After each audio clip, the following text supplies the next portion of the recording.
हम जहां पे तेज़ी से आर्टिफिशियल इंटेलिजेंस और जदीद टेक्नोलॉजी की तरफ बढ़े हैं, पाकिस्तान ने भी इस दौर में एक अहम कदम उठाया है। आइंदा तालीमी सेशन से जी इस्लामाबाद के स्कूल्स और कॉलेजेस में आर्टिफिशियल इंटेलिजेंस को बाकायदा निसाब का हिस्सा बनाया जा रहा है। जहां नर्सरी से जो 5th ग्रेड है उस तक AI बतौर नॉन क्रेडिट सब्जेक्ट पढ़ाया जाएगा, जबकि मिडिल और हाई सेकेंडरी सतह पर इसे एक ऑप्शनल सब्जेक्ट के तौर पर मुतारिफ करवाया जा रहा है। ये फैसला समहाउ एक ऐसे टाइम पे है जब आलमी सतह पर रोज़गार हो, तालीम हो, मईशत हो, उसका इन्हिसार डिजिटल स्किल्स के ऊपर बढ़ता चला जा रहा है। लेकिन यहाँ पे क्वेश्चन ये है कि क्या हमारे तालीमी इदारे, हमारे टीचर्स, हमारा इंफ्रास्ट्रक्चर इस जदीद और टेक्निकल सब्जेक्ट को मौसर अंदाज में पढ़ाने के लिए तैयार है। इस पर हम बात करेंगे। असद बेग हमारे साथ मौजूद हैं, या एक्सपर्ट हैं, उनको खुश आमदीद कहेंगे। Thank you very much Asad sahab, good morning, I hope you are doing well. सबसे पहले तो मैं आपका ओपिनियन लूँगी इस पे। ये जो आर्टिफिशियल इंटेलिजेंस, इस पे आप और मेरी कई दफ़ा बात हो चुकी है। इसको स्कूल्स के ऊपर और इस्लामाबाद के अंदर जो इन्होंने एक आइंदा तालीमी सेशन के अंदर पढ़ाने के हवाले से कहा है, आपकी इस पे क्या ओपिनियन है? देखिए अरमला, बहुत अच्छी बात है ये, लेकिन हमें 2-3 चीज़ें समझ लेनी चाहिए। देखिए, एआई कोई नई टेक्नोलॉजी नहीं है। हमें एआई का बूम इसलिए नज़र आ रहा है क्योंकि आप, मैं और हम अब सब एआई के टूल्स इस्तेमाल कर रहे हैं। लेकिन अरमला, ये जो प्रोग्रेस हो रही है ना, ये बहुत अरसे से हो रही है। मुझे याद है 2023 में मैं एक आर्टिकल लिख रहा था और मैं सोच रहा था कि यार इतनी ज़्यादा प्रोग्रेस सिर्फ 1 साल में जनरेटिव एआई में हो चुकी है और हम उस वक़्त तक उस पे बात भी नहीं कर रहे थे और अब हम 2026 में बैठे। एक तो मेरा कंसर्न ये है। दूसरा कंसर्न ये है कि अभी मैं एक बहुत हाई लेवल पैनल पे था और उसमें हमारे साथ कुछ फॉर्मर मिनिस्टर्स और एडवाइजर्स थे और वो एक बहुत इंटरेस्टिंग बात कर रहे थे और जो कि मैं भी उससे कंप्लीटली एग्री करता हूँ कि जो एजुकेशन सिस्टम है वो अब पूरा का पूरा ओवरहॉल करना पड़ेगा विद द एआई।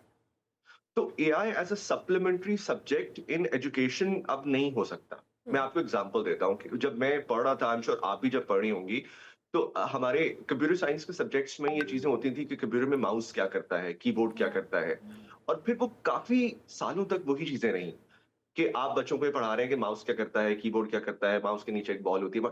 तो वो एक जो supplementary edition of of computer course हमने एजुकेशन या कोर्सेज हमने डाला हुआ है कोट एंड कोट अपनी एजुकेशन में, अब वो एआई के साथ हम कर नहीं सकते। उसकी वजह ये है कि जो मेन फंडामेंटल सिस्टम है एजुकेशन का वो चेंज हो गया है। अब ऐसे मैं बहुत यूनिवर्सिटीज में जाता हूँ और वहाँ पे टॉक्स वगैरह देता हूँ, लेक्चर्स वगैरह करता हूँ। तो उसमें जो एक चीज मुझसे हमेशा जो वहाँ की फैकल्टी है वो ये पूछते हैं, देखें जी, हम स्टूडेंट्स को काम देते हैं तो वो जीपीटी से करके ले आते हैं।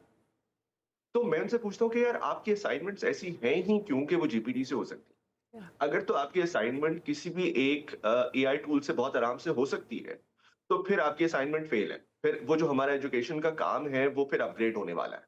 क्योंकि अगर तो जनरेटिव एआई स्टूडेंट्स को हेल्प करेगी तो वो उसको किस तरह हेल्प करना है वो हमने डिसाइड करना है इन अ फॉर्मेटिव वे। ये नहीं हमने करना कि वो जो एजुकेशन हमारा सिस्टम है उसमें हमने रिप्लेस करके अपना जो काम है उसमें एक अडंडम लगा दिया एआई का, जिस तरह आई एम नॉट सेइंग कि बुरी बात है जो अभी हम कर रहे हैं, बहुत this is a very good first step, right?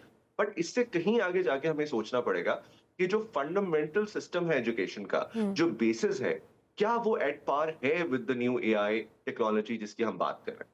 You so right Asad, आपने अभी जो बात की है कि हमारे जो एजुकेशन सिस्टम है, इवन हमारे स्कूल्स का इंफ्रास्ट्रक्चर है, हमारे टीचर्स, क्या वो इस चीज़ के लिए तैयार हैं? क्योंकि हम तो अपने बेसिक एजुकेशन सिस्टम के अंदर इतना स्ट्रगल करते हैं। वी टॉक अबाउट कि हमारे टीचर्स की इतनी ट्रेनिंग्स नहीं है, हम अपने टीचर्स को उस तरीके से एजुकेट नहीं या ट्रेन नहीं कर पा रहे हैं, फिर हमारा इंफ्रास्ट्रक्चर इतना सपोर्ट नहीं करता इन सारे टूल्स को।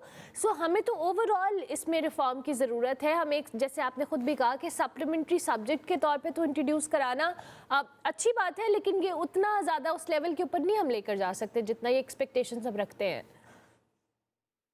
जी, आप बिल्कुल सही कह रहे हैं अरमला, और मैं I completely agree with you. But I I think शायद ये भी सोच हो, आई एम अज्यूमिंग नाउ, ये मेरी असम्पशन है, शायद ये भी सोच हो सकती है कि हम यहाँ से शुरू करें और फिर इसके बाद आगे चलें, राइट? क्योंकि अचानक से आप एक फंडामेंटल चेंज तो नहीं लेके आ सकते, वो obviously you have two phase it out. तो ये अगर तो ये सोच है कि हम यहाँ से इंट्रोड्यूस कराएं और फिर इसके बाद आगे चलें और फिर फंडामेंटल जो बेसिस है एजुकेशन की उस पे काम करने की कोशिश करें। बट कहीं ना कहीं मेरे जहन में, बिकॉज ऑफ द फैक्ट कि आप और मैं इसी मुल्क में इसी सिस्टम में पले बड़े हैं, तो कहीं ना कहीं मेरे जहन में ये डर जरूर है कि शायद ऐसा ना हो। और शायद ये सिर्फ ये सोच के कि हमने एक सप्लीमेंट्री सब्जेक्ट के तौर पे इंट्रोड्यूस करा दिया, this is good enough for now. हम आगे चले जाएं, और वो बहुत प्रॉब्लमैटिक होगा।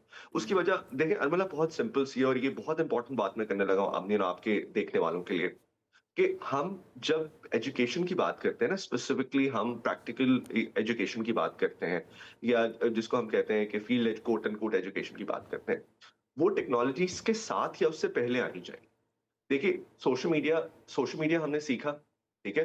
सोशल मीडिया पे हमने अच्छे एक्सपेरिमेंट्स भी किए, हमने बुरे एक्सपेरिमेंट्स भी किए। 2018-19 के बाद जब हमें अंदाजा हुआ कि यार डिसइन्फॉर्मेशन और मिसइन्फॉर्मेशन तो लोगों की जान ले सकती है, तो फिर हमने उस पे लोगों को एजुकेट करना शुरू किया कि यार ये मिस हालाँकि जो मिसइन्फॉर्मेशन का कॉन्सेप्ट है वो 2012-13 से उसके पहले मुझे याद है वर्ल्ड इकोनॉमिक फोरम का जो 2013 का इजलास हुआ था, उसमें उन्होंने कहा था कि जो जो डिसइन्फॉर्मेशन है वो ह्यूमन सोसाइटी के लिए मसला है। ह्यूमन सोसाइटी के लिए, किसी एक मुल्क के नहीं, ह्यूमन सोसाइटी के लिए वो एक इटर्नल थ्रेट, ये उन्होंने कहा था। तो हमने सोशल मीडिया वो इग्नोर कर दिया। हमने फिर सोशल मीडिया से सीखा। फिर हमने अब जाके ये सोचना शुरू किया कि हाँ, सोशल मीडिया पे डीप फेक भी हो सकती हैं, ये भी हो सकती हैं। तो सिमिलरली एआई, अब एआई से इस वक़्त बच्चे हमारे मतलब सीख रहे हैं। हम्म, वो उससे बात कर रहे हैं, वो उसी माहौल में पल बढ़ रहे हैं जहाँ पे उनके एजुकेशन के गार्डियंस ने, उनके टीचर्स ने, उनके पेरेंट्स ने उनको अलाउ किया हुआ है एआई से सीखना। तो अब ये वाला वो टाइम है जब आप एजुकेट करेंगे about generative AI, AI practices and what not. इसके बाद जब वो सब कुछ हो जाएगा तो फिर एजुकेशन नहीं आएगी। You know what I am saying, right? या या तो ये वाला एक मुझे डर होता है हमेशा, जो कि हमने देखा भी है, ऑब्वियसली हमारे सामने भी हुआ है। और वही बात है कि जब एक चीज़ स्टार्ट में हम इंट्रोड्यूस करा रहे हैं या दुनिया में ऑलरेडी वो इंट्रोड्यूस्ड है, हम उसको आगे लेके चल रहे हैं, अगर हम उसके प्रोज एंड कॉन्स अभी से नहीं बताएंगे या उसको आगे डिस्कस नहीं करेंगे, तो वही आई बिलीव कि जब सब कुछ हमारे हाथों से निकलेगा फिर हमें याद आएगा कि हमें एजुकेट भी करना है समहाउ। अच्छा, लेकिन इसमें एक और फैक्टर भी है आई बिलीव कि हमने एआई को अगर हम एजुकेशन का हिस्सा बना लें, लेकिन दुनिया भर में इसको एक स्किल के तौर के ऊपर देखा जा रहा है। स्किल बेस्ड एजुकेशन फोकस की जाती है, लेकिन अनफॉर्चुनेटली हम इसको एक सप्लीमेंट्री सब्जेक्ट के ऊपर अगर चले हम स्टार्ट भी करें, but I believe this is a proper skill कि आपने एक बच्चे को ये स्किल सिखाना है। डू यू थिंक, आपके ख्याल में, कि ये स्किल बेस्ड एजुकेशन या एआई को एज अ स्किल सिखाना भी समहाउ हमारे थॉट प्रोसेस का हिस्सा है? बहुत ज़रूरी है अरबला। अच्छा, ये तो हम अभी स्कूल की बात कर रहे हैं ना, या यूनिवर्सिटीज़ के लेवल पे भी हो रहा है। यूनिवर्सिटीज़ में इसलिए ज़रा थोड़ा-सा ज़्यादा वो हम उस शायद सामने नहीं आता मीडिया में, क्योंकि यूनिवर्सिटीज़ अपने तौर पे भी सब्जेक्ट्स चूज़ कर सकती हैं। तो I know for sure Punjab university में फॉर इंस्टेंस, कुछ और यूनिवर्सिटीज़ में they are teaching AI in supplementation for instance media, क्योंकि मैं जर्नलिस्ट हूँ, मेरा ताल्लुक मीडिया डिपार्टमेंट से यूजुअली होता है यूनिवर्सिटीज़ में। तो मैंने देखा है कि मीडिया डिपार्टमेंट्स उसमें इंटरेस्टेड है। बट देखिए, फिर वही बात है ना कि आप उसको कर कैसे रहे हैं? या तो आप उसको एक सप्लीमेंटेशन के तौर पे कर रहे हैं, या आप उसको फाउंडेशन के तौर पे कर रहे हैं। मेरा मानना ये है बहुत स्ट्रांगली कि उसको फाउंडेशन के तौर पे करना है, जो अभी हमने बात की। अच्छा, अब दूसरी आपने बात जो की है वो बहुत इंपॉर्टेंट है कि AI as a skill, so वो तो ठीक है, but AI as a foundational course let's say, या AI as the primary course, I am sorry, वो हम करें, वो भी बहुत जरूरी है। अब देखिए, इस वक्त हमारे यहाँ जो दौड़ लगी हुई है वो उन सारी चीजों की लगी, और ये मैं पाकिस्तान में दुनिया की बात कर रहा हूँ, ये बहुत इंपॉर्टेंट वंस अगेन बात है, मतलब जो इस वक्त दुनिया में दौड़ लगी हुई है वो सारी उन चीजों की लगी हुई है जो कि एआई को इनेबल करते हैं। मसलन आपकी जो मेन पॉलिटिक्स है वो इस वक्त फ्यूल पे, तो या जो जिसको हम ऑयल कहते हैं उस पे तो चल रही है, लेकिन एक और चीज पे चल रही है जिसको हम रेयर अर्थ मिनरल्स कहते हैं, ठीक है? और वो रेयर अर्थ मिनरल्स इसलिए इंपॉर्टेंट है क्योंकि वो माइक्रोचिप्स में इस्तेमाल होते हैं।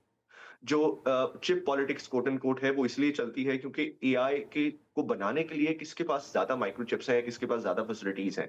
जो चाइना और ताइवान का और जो यूएस का और बाकियों का, ये जो सारे मामला पॉलिटिक्स हैं, इसके पीछे अगर मैं आपको बहुत क्लियरली बताऊं तो एक्चुअली माइक्रोचिप्स होती हैं ज्यादातर, और उसकी वजह ये होती है क्योंकि वो इनेबल करती हैं अब का नेक्स्ट इंफ्रास्ट्रक्चर जो कि एआई से रिलेटेड है। अच्छा, उसमें जो एक और बहुत बड़ा कंपोनेंट है वो ह्यूमन रिसोर्स का है, यानी कि वो लोग जो कि उस एआई इंफ्रास्ट्रक्चर में फिट हो सकते हैं एज ह्यूमन रिसोर्स ना। अब ये मैं बात नहीं कर रहा, ये मेरा सवाल है कि क्या हम पाकिस्तान में इतने अच्छे ह्यूमन रिसोर्स प्रोड्यूस कर रहे हैं जो कि ग्लोबली जाके compete कर सकें, स्पेसिफिकली उनके साथ जो कि हमारे नेबरिंग कंट्रीज से प्रोड्यूस हो रहे हैं। बिल्कुल। अब this is the question once again, मैं I want to leave it open for everybody. या बट अगर हम वो नहीं कर, दूसरा सवाल ये है कि अगर हम वो नहीं करेंगे तो what is the future that we are making for ourselves? Absolutely, I so agree with that. और ये क्वेश्चन आई थिंक कि हम सब कहीं ना कहीं बैक ऑफ द माइंड इसका आंसर जानते हैं असद, बिकॉज हमने यहाँ पर बहुत सारे अपने सिस्टम के अंदर, एजुकेशन सिस्टम के अंदर अगर मैं स्पेसिफिकली बात करूँ, ऐसी चीज़ें हैं जो आगे जाकर हमारे स्टूडेंट्स को बड़ी चैलेंजिंग लगती हैं जब वो इंटरनेशनल लेवल के ऊपर जाते हैं या कम्पीट करने की कोशिश करते हैं।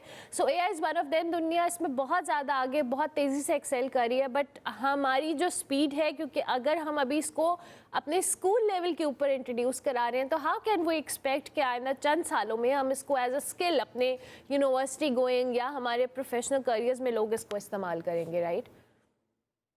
हाँ, देखिए, टू बी ऑनेस्ट, ये हो रहा है, कुछ यूनिवर्सिटीज में भी इस्तेमाल हो रही है, इस पे काम भी, आई एम नॉट सेइंग कि काम नहीं हो रहा। हमारे यहाँ बहुत अच्छा टैलेंट मौजूद है। Yeah. मसलन मैं without naming any one university, Islamabad में एक यूनिवर्सिटी है जहाँ पे बहुत ज्यादा काम हो रहा है एआई पे, जो कि प्राइवेट सेक्टर के साथ पार्टनरशिप्स करके अपने एलएलएम्स भी बना रहे हैं and what not.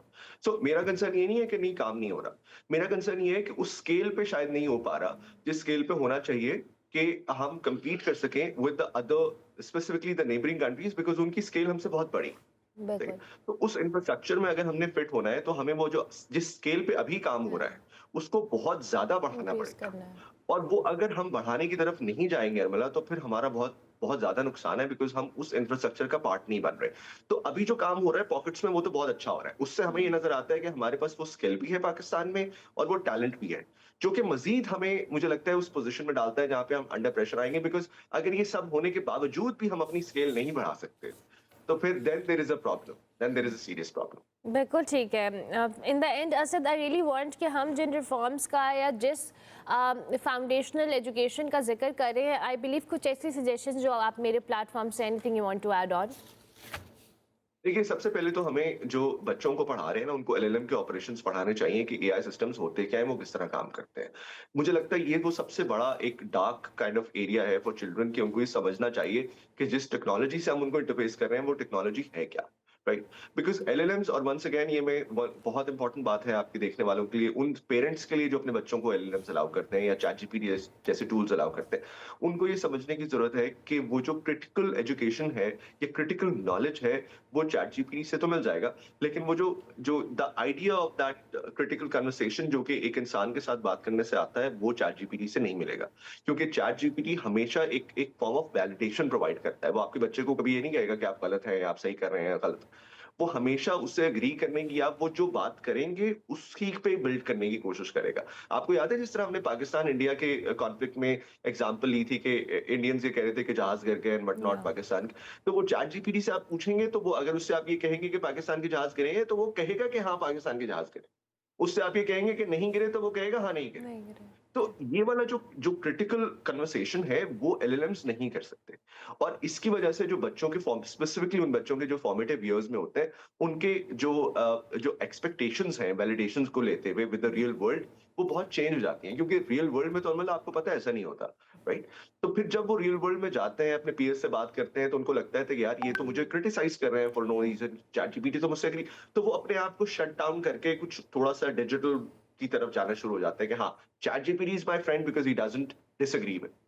So that idea of a real world versus LLMs बच्चों को सिखाना बहुत जरूरी है। I think this is one of the ways जो कि critical education दी जा सकती है बच्चों को in terms of teaching them कि LLMs किस तरह काम करते हैं।